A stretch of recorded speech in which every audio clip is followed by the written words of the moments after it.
네, 안녕하십니까. 비밀 무기 채널입니다. 폴란드에서 FA-50이 경공격기용으로 부적절하다는 보도가 나오고 있는데요.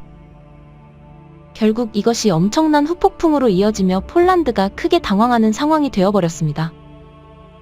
우선 폴란드 현지에서 왜 갑자기 FA-50 배제 움직임이 나오는 상황인지 살펴보고 결국에는 이러한 것이 큰 오판이 되면서 역으로 망연자실하게 되는지 살펴봐야 하는데요. 실제 최근 폴란드의 군사 유력 매체인 디펜스24 등에 따르면 폴란드는 FA-50이 부적합하며 한국의 경공격기 대신에 유로파이터 혹은 F-16 등 다른 기체로 대체해야 한다고 밝힌 상황입니다. 여기에 F-35까지 대거 도입해야 한다면서 FA-50 예산을 줄이자는 말이 나온 상황이죠. 한국 입장에서는 다소 당황스러운 것이 이는 지금까지의 맥락과 180도 다른 것입니다. 실제 폴란드는 한국이 FA-50을 정비하기 위한 공장도 마련해주는 등 FA-50 수출 허브로 여겨졌으며 폴란드의 공군 파일럿도 FA-50 성능에 대해서 극찬하는 모습을 보이기도 했습니다. 또한 한국의 방산이 급격하게 성장하는 주된 배경 중 하나는 바로 폴란드의 군수물자 수입이었는데요. 이는 폴란드와 한국 모두에게 이득이 되는 군사 딜이기 때문에 양측 모두 크게 만족했습니다. 하지만 현지 유력 군사지를 비롯해서 폴란드 여론이 잔여 물량을 제고하자는 분위기가 나왔기 때문에 그렇게 진행되면 KAI의 FA-50 잔여 매출 약 3조 원가량이 무산될 수 있다는 전망도 나오고 있습니다. 물론 이는 폴란드 정부의 공식 입장까지는 아니지만 이러한 위협은 예전에도 수차례 거론된 바 있었기 때문에 신경이 쓰이는 이유이며 여기에 최근 유럽의 방향이 심상치 않다는 의견까지 등장하고 있습니다. 최근 유럽에서는 역내 조달을 주장하면서 방산만큼은 유럽끼리 생산하고 구매해야 한다는 말이 나왔습니다. 실제 영국이 8년간이나 한국의 간을 보다가 K9를 거부하고 독일 자주포를 선택하는 모습이었고 노르웨이의 K는 독일 레오파르트를 성능면에서 압도했음에도 제외되는 황당함을 겪었습니다. 따라서 폴란드 내부에서도 이러한 유럽 중심의 방산에 대해 영향을 받았을 거란 말도 나오는 것이죠.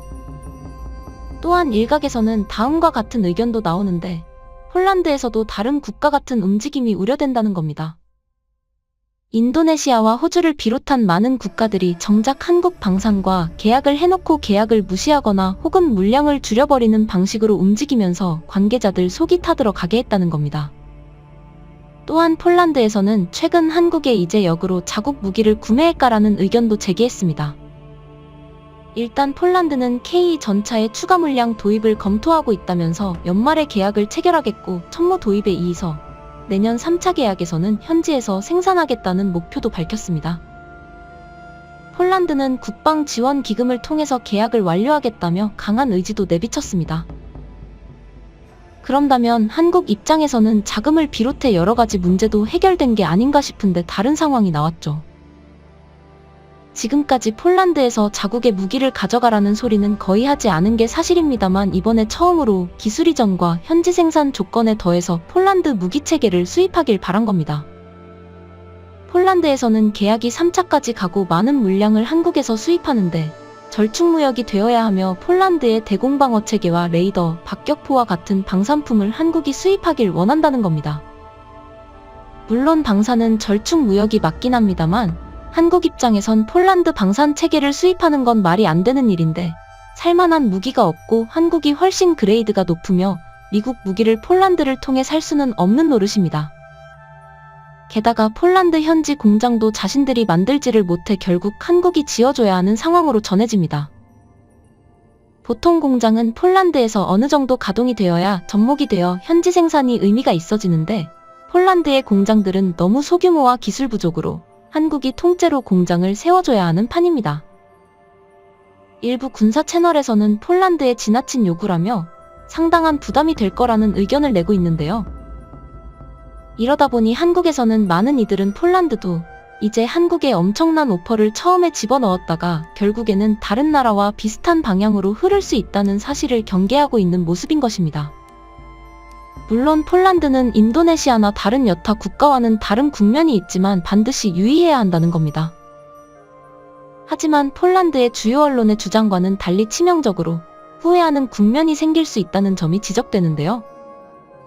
군사계에 따르면 폴란드 현지에서는 오히려 한국의 KAI와 활발한 전투기 개발을 원하고 있는 시점입니다.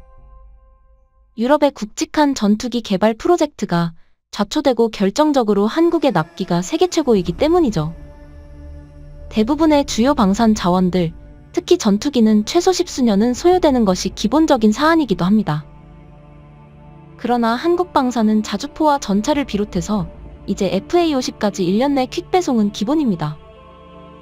바로 이웃국가 우크라에서 포탄이 비오듯 쏟아지는 상황에 마음 급하고 절박한 폴란드에 한국은 구세주와 같이 각종 주요 방산 제품을 빠른 배송으로 보내주는 기적을 행하는 것이죠.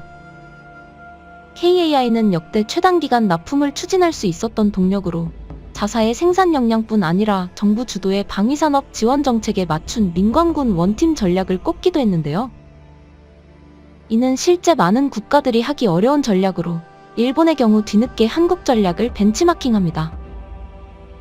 한국이 국가적인 신뢰를 주고 수출입 은행 등으로 금융 프로그램을 실행해 자본을 받쳐주는 동시에 대기업들이 빠르고 정확한 납품 생산으로 이들에게 최고의 서비스를 보여주는 방식으로 나가는 겁니다.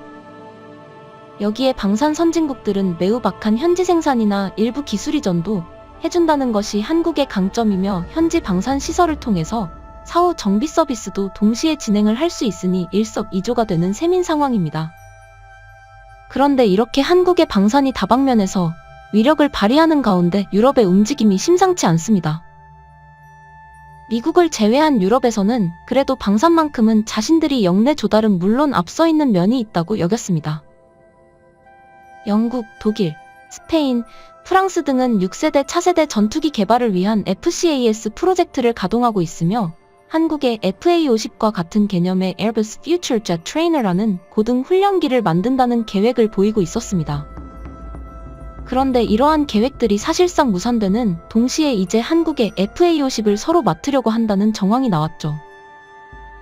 작년 말에 스페인은 앞서 프랑스 에어버스의 고등운전기 프로젝트에 참여를 사실상 포기한 것으로 알려졌는데 갑자기 여기서 한국에 FA-50을 들여와야 한다는 의견이 언론사 보도 가운데 퍼지면서 논란을 일으켰습니다. 유럽의 방산 대국인 프랑스, 독일, 영국 등의 연합이 슬슬 금이 가고 있는 게 아니냐는 말이 나왔는데요.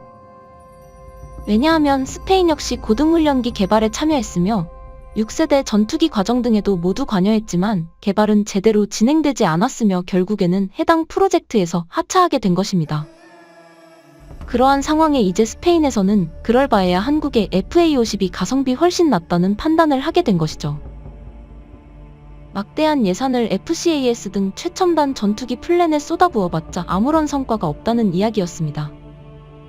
사실 고등훈련기는 물론이고 전투기 개발에서 국가 간 연합으로 개발하는 건 쉬운 문제가 아닙니다. 일본 역시 6세대 전투기를 영국과 개발하려고 하나 매우 어려운 난관에 봉착하고 있는 상황입니다. 막대한 자본 문제는 물론이고 기술 협력 등 다양한 난관이 있으니 개발이 중도 하차되는 경우가 많죠. 일본은 미국의 로키드 마틴과 6세대를 하려고 했지만 미국은 일본의 기술을 제대로 접수해주지 않아서 사상 처음으로 차세대 전투기를 미국 아닌 국가와 진행하려 했지만 이 역시 실패로 갈 확률이 큽니다. 니혼게이자이는 미국이 기술을 제공치 않아 영국 혹은 이탈리아로 갔지만 기술 수준이 의문이라 했습니다. 6세대 전투기는 AI를 비롯해 고도의 반도체 기능이 포함돼야 하는데 이들 국가들이 가능하겠냐는 겁니다. 영국 국방부는 일본만 잘 따라오면 가능하다라고 했으나 여전히 실패 가능성을 높게 보는 이유죠. 한국도 KF-21 역시 인도네시아와 동시 진행하지만 사실상 단독으로 진행해온 프로젝트였고 이것이 결과적으로 성공에 가까워졌으니 다행이지 잘못했으면 실패한 프로젝트로 갈 뻔했습니다. 인도네시아는 6월까지 분담금 납부 계획을 통보하기로 했지만 아직도 전혀 한국 방사청에 답이 없습니다. 그만큼 국가 연합으로 전투기를 개발한다는 것은 어려우며 강대국으로 갈수록 더욱 비효율인데요. 한국이 T-50부터 해서 FA-50, KF-21에 이르기까지 개발에 성공해낸 것은 미국이 놀랄만한 것입니다. 그런데 이 와중에 스페인과 동시에 에어버스에서는 한국의 FA-50을 서유럽에 팔겠다고 나서는 모양새였습니다. 에어버스는 FA50이 영국 판버러 에어쇼에 출품할 때 KAI 측과 관련 미팅을 갖는 등 분주한 모습을 보였고, 에어버스 방위 항공의 마이클 쉐런 CEO는 한국 산자부 장관 등을 만나 이러한 협업을 제안했습니다.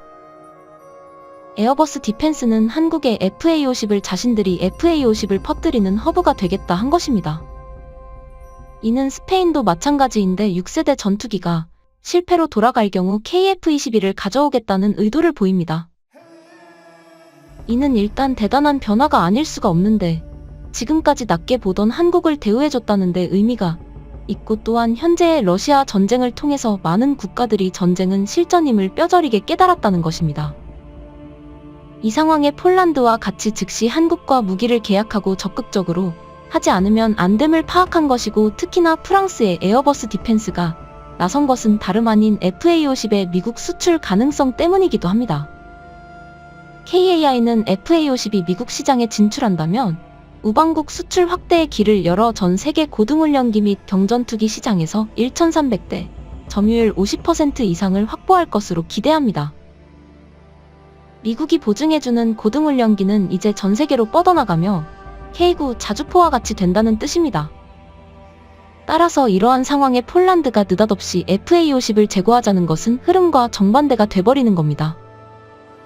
여기에 영국 제인스에서는 FA50이 점유율 2위를 기록할 것이라고 발표하는 등 한국의 경공격기가 갈수록 대세가 되어간다고 하기 때문에 폴란드의 여론이 이러한 발표를 하는 게 더욱 이해가 안 가는 것이죠. 물론 폴란드가 실제 이를 실행에 옮길지는 모르겠으나 한국 입장에서도 항시 모든 사안에 대해 경계하며 새로운 국가와의 거래선 발굴 등 안정적인 궤도에 오를 때까지 주의해야 한다는 의견이 나옵니다. 시청해주셔서 감사합니다. 영상이 도움이 되셨다면 구독과 좋아요 부탁드리며 다음에 더 유익한 영상으로 찾아뵙도록 하겠습니다.